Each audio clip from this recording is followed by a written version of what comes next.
피치포크라는 개념은 조정의 깊이가 굉장히 중요하게 작동하는 것이죠. 그죠? 예를 들어서 현재 이러한 조정을 보이는 것과 이러한 조정을 보이는 것은 피치포크에서는 엄청난 차이가 있는 거죠.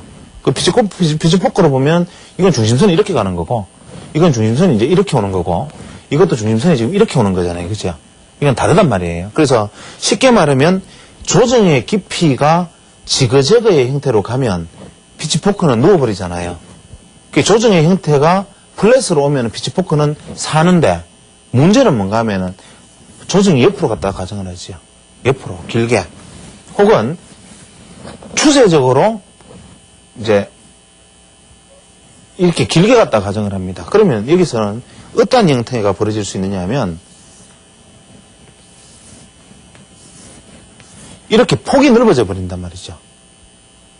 그렇습니까?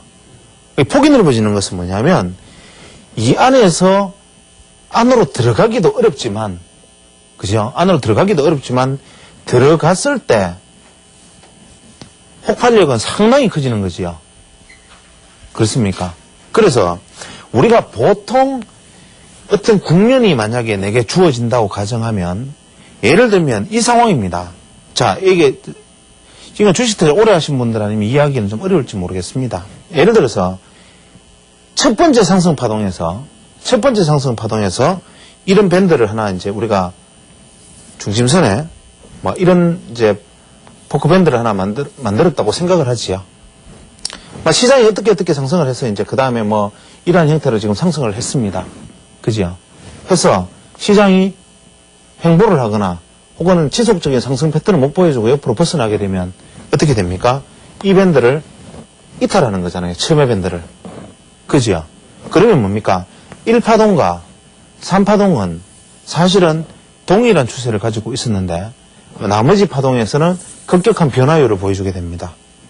그러면 저는 파동 변화의 법칙이라고 엘리어트가 이야기한 것은, 엘리어트 파동에서는 이야기한 것은 뭐냐면, 1파동이, 2파동이 지그재그면 3파동이 프레시다, 이런 식으로 얘기를 했거나, 1, 3, 5파동 중에 하나는 연장파동이 나온다, 이렇게 얘기를 했지만, 저는 그것을 수정하기를, 1, 3, 5파동 중에 하나는 각도가 변화한다. 2번, 4등의 조정파동도 각도가 변화한다. 그래서, 이 변화하는 각도의 논리가 바로 소위 말하는 이 변동성의 논리입니다.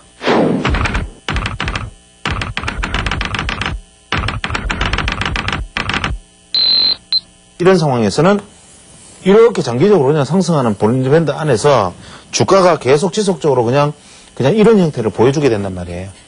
장기 밴드에서는. 그러면 이 장기 밴드에서 쉽게 말하면 이것을 벗어날 만한 상황이 벌어지는 것.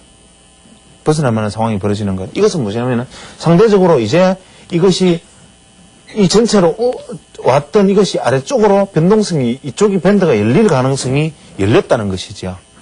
그러니까 이쪽 밴드가 열릴 가능성은 실제로 어렵습니다. 왜냐하면 이 안에서 강고하게 이렇게 만들어져 있기 때문에 이것을 바로 만들어내려면 못 만들어요.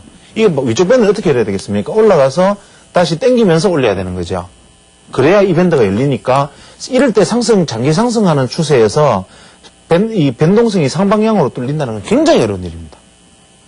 그것은 뭐냐면 생명의 마지막입니다. 파동에. 그것은 어떻게 말하면 그냥 시세의 끝을 의미하는 거예요. 시세 이제 본격적인 상승 출발이 아니라 이것이 진짜 마지막 상승 파동이 새로운 파동으로 계속 가는 장기 파동으로 가려면 어떻게 되겠습니까? 이 안에 조정 파동이 나와서 모습을 보고 가야 되겠지요. 그래서 그 조정 파동은 중간 연결 조정 파동이냐 마무리 조정이냐 하는 차이란 말이지요. 그랬을 때 이것이 밑으로 열리는 것은 굉장히 쉬워요.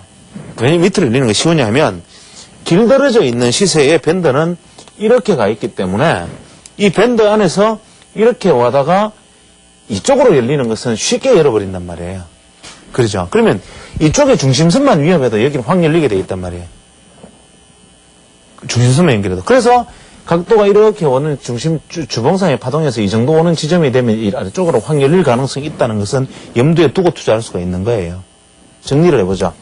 우리가 시세를 볼 때 가장 중요한 것은 시세의 물리학적 각도가 중요한 것이 아니라 시세의 각도가 변화하는 변화율이다. 변화율이다 하는 것이 중요한 것이죠. 변화율이다. 그 다음에 각도가든 시세든 그것이 살아 움직이는 것은 반드시 예각일 때 변화가 가능하시 둔각일 때는 시세의 연속이 지나지 않는다. 둔각일 때는. 예를 들면 이런 시세가 가다가 이렇게 가면 이건 시세의 연속이지. 아무리 가도. 예를 들면 이렇게 계속 가도 이건 연속이 지나지 않아요. 이건 시세의 연속에 있는 거지 이것은 시세가 변화한 것이 아니다. 그러니까 우리가 각도론이라는 것을 보면 넓은 의미에서 시세는 출렁출렁하면서 가는 이러한 어떤 흐름 속에 놓여 있는 그 안에서 이때의 어떤 이격, 괴리를 보고 생각하자는 거고 여기서 말하는 이격의 괴리라는 것은 이 각도의 날카로움에 괴리의 차이가 있는 것이고 또 각도가 이렇게 와서 똑같이 이 각도가 연결되었어야 되는데 이 각도가 둔해진다든지 이건 뭡니까? 조정파동이죠. 이 각도가 날카롭다 그러면 한 파동이 끝나는 거지요. 새로 출발하는 것이 이 각도보다 더 날카로우면 파동이 변한 거예요. 그죠? 그래서 이러한 것들의 파동의 변화율이 더 중요한 것이고 파동의 괴리율이 중요한 것이죠.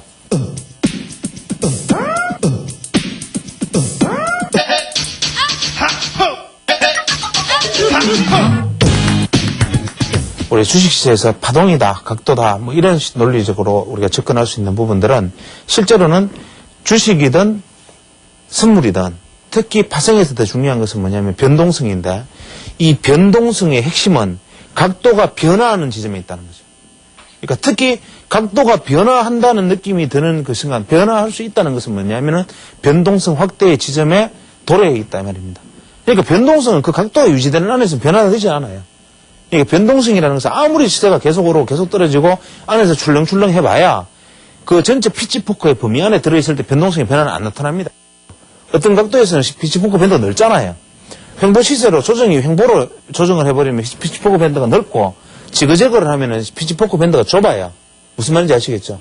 그러면은 변동성이 크게 확대될 수 있는 지점들은 피치포크 밴드가 넓을 때는 안으로 들어왔을 때 변동성이 커지고 피치포크 밴드가 좁을 때는 피치포크 밴드를 벗어났을 때 변동성이 커지는 거란 말이에요. 이 말이 마지막 핵심입니다.